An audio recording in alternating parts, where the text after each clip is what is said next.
कैसे हैं आप लोग। अच्छा, आपने लास्ट वीडियो में इंडिकेटर्स के बारे में पढ़ लिया, नेचुरल इंडिकेटर, सिंथेटिक इंडिकेटर और ओल्फैक्टरी इंडिकेटर। तो ये सारे जो इंडिकेटर्स थे, इनकी हेल्प से हमें ये पता चल जाता था कि जो हमारे पास सब्सटेंस है दैट इज एसिडिक और बेसिक। लेकिन क्या हम उन इंडिकेटर की हेल्प से ये बता सकते थे कि आपका जो सब्सटेंस है उसकी स्ट्रेंथ कितनी है, यानी कि अगर वो एसिडिक है तो कितना ज़्यादा एसिडिक है, बेसिक है तो कितना ज़्यादा बेसिक है। तो हम उस सब्सटेंस की स्ट्रेंथ हम नहीं बता सकते थे। तो उस स्ट्रेंथ को बताने के लिए हमारे पास एक है यूनिवर्सल इंडिकेटर। यूनिवर्सल यानी कि ये एसिड और बेस की बताएगा कि वो एसिड है, बेस, साथ ही ये भी बताएगा कि उसकी एसिडिटी कितनी है और कितना वो बेसिक है। तो यूनिवर्सल इंडिकेटर जो है वो होता क्या है, एक तरह का मिक्सचर है डिफरेंट टाइप के इंडिकेटर्स का, यानी कि बहुत सारे इंडिकेटर्स हुए उनका हमने एक मिक्सचर बना दिया या फिर बहुत सारे डाइस का। अब ये जो मिक्सचर है ये अलग अलग जो सब्सटेंस होंगे तो उनके एसिडिटी के हिसाब से ये अलग अलग कलर देता है डिफरेंट पीएच वैल्यू पे, यानी कि हर एक एसिड का एक स्पेसिफिक क्या होता है, पीएच वैल्यू। अब पीएच वैल्यू क्या होता है, तो पहले हमें पीएच पता होना चाहिए, तभी हम यूनिवर्सल इंडिकेटर का यूज कर पाएंगे। तो पीएच एक स्केल है, पीएच वैल्यू में हमें एसिड, हर एसिड का एक स्पेसिफिक पीएच वैल्यू पता करते हैं। जैसे मान लीजिए आपका है वाटर। अब वाटर में होता क्या है, जब वाटर हमारा आयोनाइज होता है तो इस पे क्या बनता है, hydrogen ion and hydroxide ion.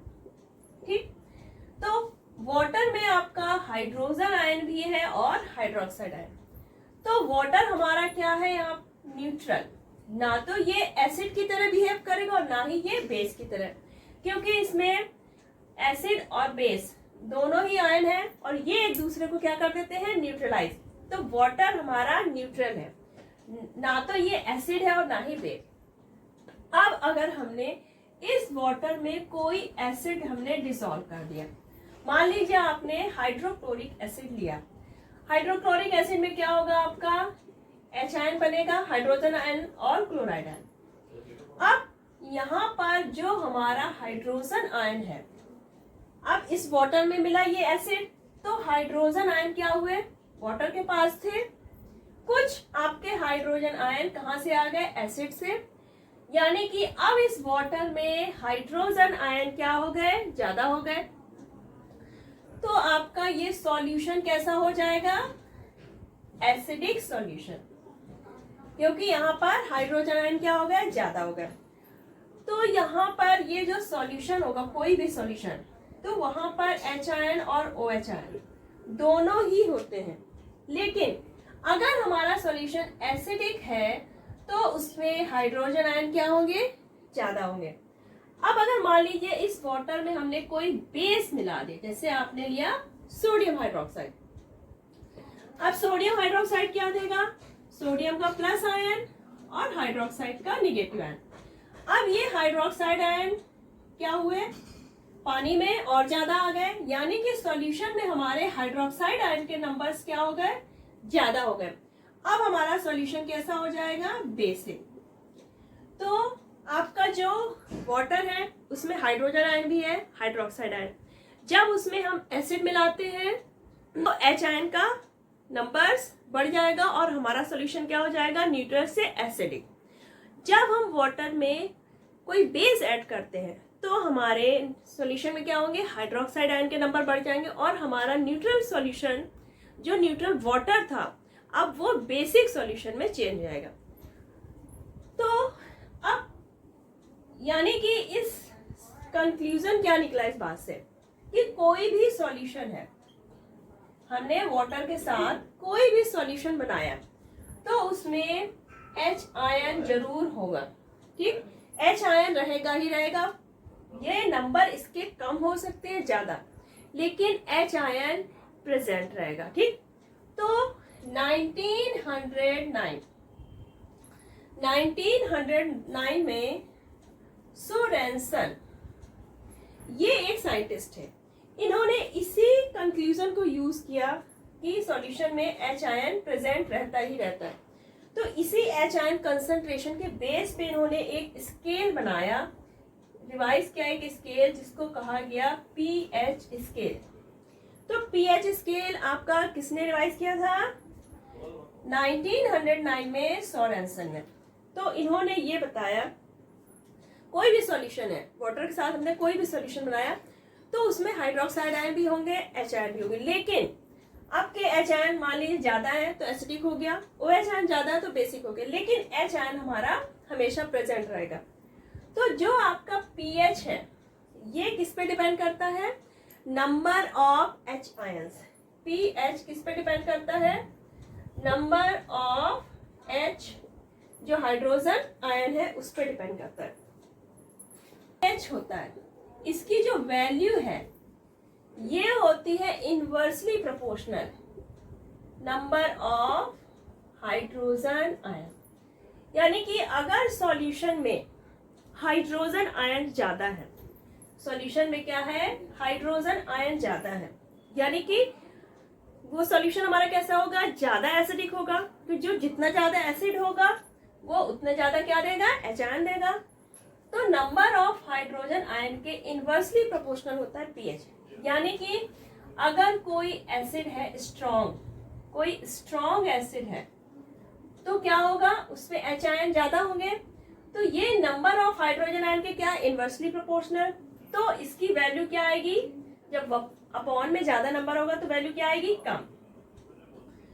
तो कोई अगर स्ट्रॉन्ग एसिड है तो इसकी पीएच वैल्यू क्या होगी? लेस। और अगर वीक एसिड है, कोई वीक एसिड हुआ तो वहां पे क्या होंगे? हाइड्रोजन आयन के नंबर कम होंगे और आपका पीएच उसका क्या हो जाएगा? ज्यादा होगा। तो वीक एसिड का पीएच ज्यादा होगा और स्ट्रॉन्ग एसिड का पीएच कम होगा, क्योंकि पीएच आपका डिपेंड करता है हाइड्रोजन आयन के नंबर पे। पीएच आपका प्योर नंबर है, इसकी कोई यूनिट नहीं होती है, इसकी कोई भी यूनिट नहीं होती है, ये एक प्योर नंबर है। क्लियर है? अब आपका जो पीएच है इसको लिखते हैं स्मॉल पी और कैपिटल एच। तो जो आपका पी है ये स्टैंड करता है फॉर पावर। एक पोटेंश वर्ड है उसका मतलब है power. P for potential, it means power. और एच हो गया आपका हाइड्रोजन आयन। तो जो पीएच स्केल है, तो जो सोरेनसन ने पीएच स्केल दिया, ये नंबर इसमें होते हैं 0 to 40, 0 to 40। ये रहा आपका पीएच स्केल।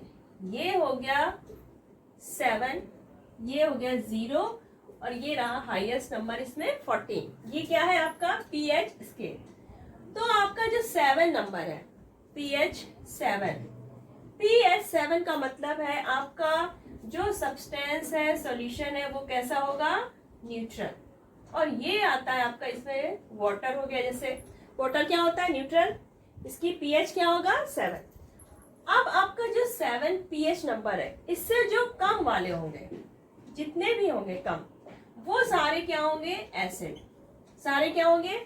अगर किसी सॉल्यूशन का, सब्सटेंस का पीएच 7 से कम है तो वो आपके क्या होंगे? एसिड। और अगर 7 से ज्यादा है तो वो क्या होंगे? बेस। अब 7 से जब आप जैसे आया आपका 6, 5, 4, 3, 2, 1, 0। 7 के आगे गए 8, 9, 10, 11, 12, 13, 14। तो आप जितनी वैल्यू 7 से पीछे आते जाएंगे उतनी ही आपकी एसिड की जो स्ट्रेंथ है वो क्या होती जाएगी? बढ़ती जाएगी। यानी कि अगर पीएच 6 है तो वो एसिड तो है लेकिन वो वीक एसिड है। आपका 4 to 6, 6.23 ये सारे क्या होंगे? आपके एसिड। बिफोर 7 आपके 4 to 7 ये सारे क्या हो जाएंगे? Weak acid. और आपके 0 to 3 ये आपके होंगे स्ट्रॉन्ग एसिड। अगर किसी एसिड का पीएच है 0, 1, 2 या 3 तो वो आपके क्या होंगे, स्ट्रॉन्ग एसिड। और अगर किसी एसिड का पीएच है आपका 4, 5, 6 तो वो आपके हो जाएंगे वीक एसिड। ऐसे यहाँ पर बेसिक कैरेक्टर जो है वो आपका आगे बढ़ने पर बढ़ेगा, यानी कि अगर आपका 8, 9, 10 तो ये क्या होगा, ये हो जाएंगे आपके वीक बेस। और आपका 11, 12, 13, 14 ये आपके हो जाएंगे स्ट्रॉन्ग बेस।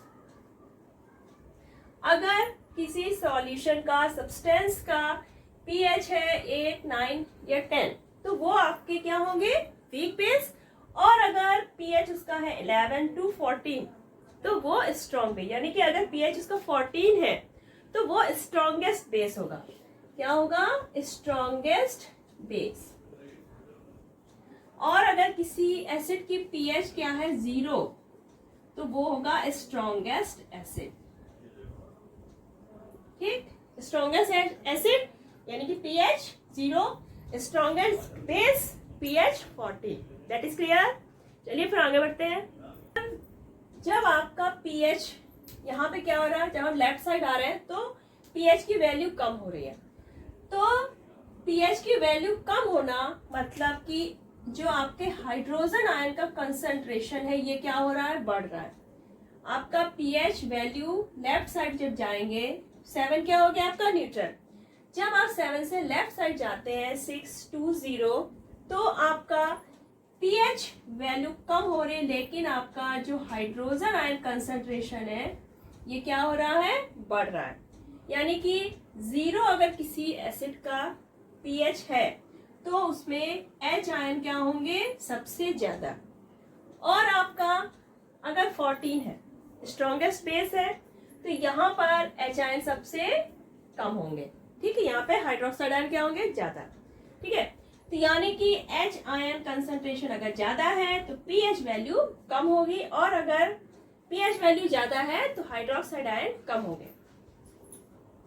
क्या हो रहा है, एच आयन कंसंट्रेशन क्या हो रहा है, बढ़ रहा है। तो यानी कि 7 से लेफ्ट की तरफ जाने पर हाइड्रोजन आयन कंसंट्रेशन आपका बढ़ेगा, इंक्रीज होगा, लेकिन जो हाइड्रोक्साइड आयन कंसंट्रेशन है वो क्या होगा, कम होगा। जब आप 7 से राइट की तरफ जाएंगे तो आपके हाइड्रोजन आयन कंसंट्रेशन कम होंगे और आपका हाइड्रोक्साइड आयन के नंबर्स ज्यादा होंगे। कुछ सॉल्यूशंस हैं जिनकी कुछ पीएच वैल्यू है, जैसे आपका कंसंट्रेटेड हाइड्रोक्लोरिक एसिड, इसके पीएच है आपका 0, यानी कि इसमें हाइड्रोजन आयन क्या होंगे, बहुत ज्यादा होंगे। सबसे ज्यादा स्ट्रॉन्गेस्ट एसिड जो है आपका वो क्या है, कंसंट्रेटेड हाइड्रोक्लोरिक एसिड। अगर ये डाइल्यूट होता है तो इसका पीएच 1 है। गैस्ट्रिक जूस, इसका पीएच कितना है, 1.4। Lemon juice 2.5। विनेगर 4। ब्लड का पीएच कितना होता है, 7.4, यानी कि ब्लड आपका स्लाइटली क्या है, बेसिक, क्योंकि इसकी जो पीएच वैल्यू क्या है 7.4, 7 से ज्यादा है यानी कि स्लाइटली बेसिक है। Dilute sodium hydroxide pH 13। Concentrated sodium hydroxide, इसका हाईएस्ट पीएच है 14। इट मीन्स आपका जो कंसंट्रेटेड HCl है ये हो गया स्ट्रॉन्गेस्ट एसिड। क्या हो गया, स्ट्रॉन्गेस्ट एसिड। और आपका कंसंट्रेटेड सोडियम हाइड्रोक्साइड जिसकी पीएच वैल्यू है 14, ये हो गया आपका स्ट्रॉन्गेस्ट बेस। अब आपने पीएच स्केल समझ लिया। पीएच स्केल मेजर कैसे करते हैं, होता क्या है, किस पे डिपेंड करते हैं, ये आपको पता चल गया। अब आते हैं हम लोग यूनिवर्सल इंडिकेटर। यूनिवर्सल इंडिकेटर क्या करता है, ये एक मिक्सचर है आपका जो डिफरेंट डाइज या कलर्स इंडिकेटर्स को मिक्स कर देते हैं। अब ये क्या करता है, जब हम कोई एसिड या सॉल्यूशन कोई टेस्ट करते हैं तो वो कितना ज्यादा एसिड है, तो वो हर एसिड का एक पर्टिकुलर पीएच होगा। तो ये करता क्या है, डिफरेंट पीएच पे डिफरेंट कलर देगा। मान लीजिए आपका कंसंट्रेटेड HCl है, इसका पीएच 0 है, तो वो पीएच 0 पर कुछ अलग कलर दे रहा होगा। पीएच आपका अगर 2.5 है तो वो कुछ अलग कलर दे रहा होगा। तो पीएच और कलर के बेस पे हम पता कर लेंगे जो कलर आएगा उससे हमें पता चल जाएगा इसका पीएच कितना, यानी कि उसकी स्ट्रेंथ क्या है। तो यूनिवर्सल इंडिकेटर से हमें ये पता चल जाएगा कि आपका एसिड और बेस है वो तो पता चलेगा, और उसकी स्ट्रेंथ कितनी है। यूनिवर्सल इंडिकेटर है वो हमें डिफरेंट पीएच वैल्यू पे डिफरेंट कलर शो करेगा, ठीक। और आपका जो पीएच है वो किस पे डिपेंड कर रहा है, जो आपके सॉल्यूशन के अंदर हाइड्रोजन आयन है उनके नंबर पे डिपेंड कर रहा है, ठीक। तो यानी कि आपने कोई सॉल्यूशन लिया, ठीक, अब उसमें एसिड है अगर या बेस है जो भी, तो हाइड्रोजन आयन नंबर क्या होंगे, डिफरेंट डिफरेंट। तो जितने ज्यादा हाइड्रोजन आयन होंगे या जिस हिसाब से होंगे उसका कुछ पीएच होगा। तो एक पर्टिकुलर पीएच पे हमारा जो यूनिवर्सल इंडिकेटर है वो अलग कलर देगा। अब आपका जो यूनिवर्सल इंडिकेटर है ये पेपर के फॉर्म में भी आता है और सॉल्यूशन में भी। जैसे आपका लिटमस पेपर होता है तो ये पेपर की तरह भी होता है स्ट्रिप में या फिर सॉल्यूशन। अब आपने यूनिवर्सल इंडिकेटर ले लिया, ठीक, आपने मान लिया सॉल्यूशन लिया, एक टेस्ट ट्यूब में लिया यूनिवर्सल इंडिकेटर। अब आपने एक कोई सॉल्यूशन या सब्सटेंस उसमें ऐड किया, उसका हमें क्या करना है, पीएच वैल्यू कैलकुलेट करनी है। अब जब आपने यूनिवर्सल इंडिकेटर में आपने वो सब्सटेंस ऐड किया तो क्या होगा, उसका कुछ एक कलर आएगा। अब उस कलर को हम लोग मैच करेंगे जो हमें प्रोवाइड किया जाता है यूनिवर्सल इंडिकेटर के साथ, यूनिवर्सल चार्ट। यूनिवर्सल चार्ट में क्या होता है, आपका एक कलरफुल होगा चार्ट, उसमें पीएच वैल्यू लिखी होंगी और कलर, यानी कि उसमें इस टाइप का ऐसे चार्ट बना होगा, यहाँ से 0 से लेके 14 तक नंबर होंगे, पर्टिकुलर ऐसे ब्लॉक होगा और इसमें हर एक पीएच का अलग कलर होगा। जैसे आपका 0 है, 1 2 3 4 5 6 7 ऐसे 14 तक आपका बॉक्सेस बने होंगे। तो जैसे आपका पीएच 0 है तो इस बॉक्स का कलर क्या हो जाएगा, डार्क रेड होगा। तो ये आपको एक चार्ट प्रोवाइड किया जाता है जिसमें हर एक पीएच पे ये पीएच वैल्यूज होंगी और यहाँ पे ये कलर होगा। तो वो कलर यहाँ पे मैंने शो किए हैं। अगर आपका कलर आता है जब आपने इंडिकेटर में, यूनिवर्सल इंडिकेटर में आपने सब्सटेंस ऐड किया, अगर आपका कलर डार्क रेड आता है तो आपका पीएच कितना होगा, 0, यानी कि यहाँ पे क्या होगा, डार्क रेड होगा और पीएच 0 पर। तो हम समझ जाएंगे कि आपका जो सब्सटेंस आपने लिया है उसका पीएच क्या है, 0, यानी कि वो बहुत ही ज्यादा स्ट्रॉन्ग एसिड है। 0 मीन्स पीएच 0 यानी कि स्ट्रॉन्ग एसिड हो गया आपका। अगर आपका कलर रेड आता है तो आपका पीएच क्या होगा, 1, और पीएच अगर 2 है तब भी आपका रेड आ रहा है, लेकिन इससे थोड़ा सा कलर रेडनेस में क्या होगी, कमी होगी, आपका ये कम रेड होगा। अगर पीएच 3 है तो आपका ऑरेंज कलर आएगा, और अगर 4 है तो ऑरेंज आएगा, लेकिन यहाँ पर ये जो ऑरेंज कलर है इससे लाइट होगा, ठीक। अगर 5 है पीएच तो ऑरेंज येलो देगा आपका सॉल्यूशन। अगर पीएच 6 है, जो आपने यूनिवर्सल इंडिकेटर में जो सब्सटेंस ऐड किया, अगर कलर उसका आता है ग्रीनिश येलो तो इट मीन्स उसका पीएच कितना है, 6 है। 7 आता है तो ग्रीन कलर आएगा, यानी कि ये न्यूट्रल हो गया। वाटर आपका यूनिवर्सल इंडिकेटर के साथ ग्रीन कलर देता है, वाटर हमारा कैसा होता है, न्यूट्रल। अगर पीएच 8 आता है तो ग्रीनिश ब्लू कलर आएगा, और अगर ब्लू कलर आता है तो पीएच 9 होगा। अगर आपका कलर नेवी ब्लू आता है पीएच क्या होगा, 10।